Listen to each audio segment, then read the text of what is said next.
at the probably second most asked about location, and that's the big business home in Cheviot Hills, where Laurel and Hardy destroys the house and Finn destroys their business of selling Christmas trees and their car.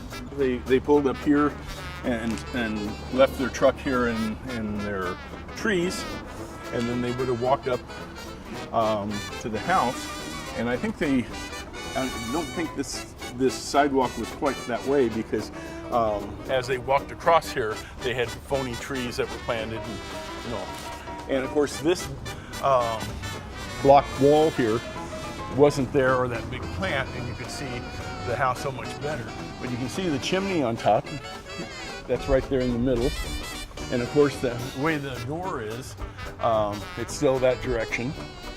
And where the windows are the same type of windows, and the ventilator that's right above, that is exactly the way it is. There is a little eye hole in the door. Obviously, it's not the same door because they demolished that, but Finn looked out to see who it was before he went, "Don't," and Laurel and Hardy tore off the numbers, which were 281 at the time.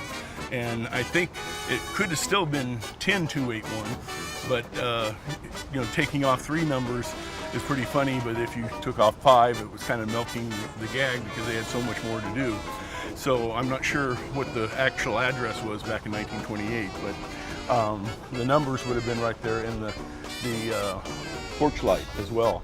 So pretty much this is it. It's just like it would have been in 1928.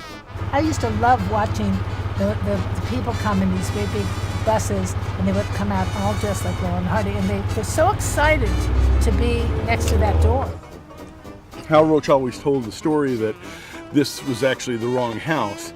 He would say that they rented the house from somebody, and they went on holiday or vacation, and on the 3rd day, when they just about had everything tore down because the key didn't work in the door, they said, "We'll tear it down, we're going to put up another one anyway."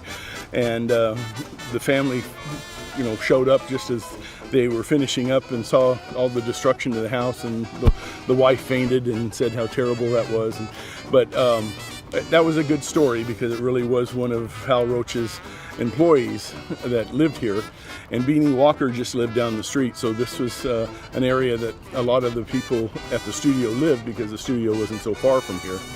And so they actually rented it all right, but they rented it from one of their own employees, and the employee well knew that they were using the house and what they were going to do with it, and knew that they were going to fix it back up when they were done.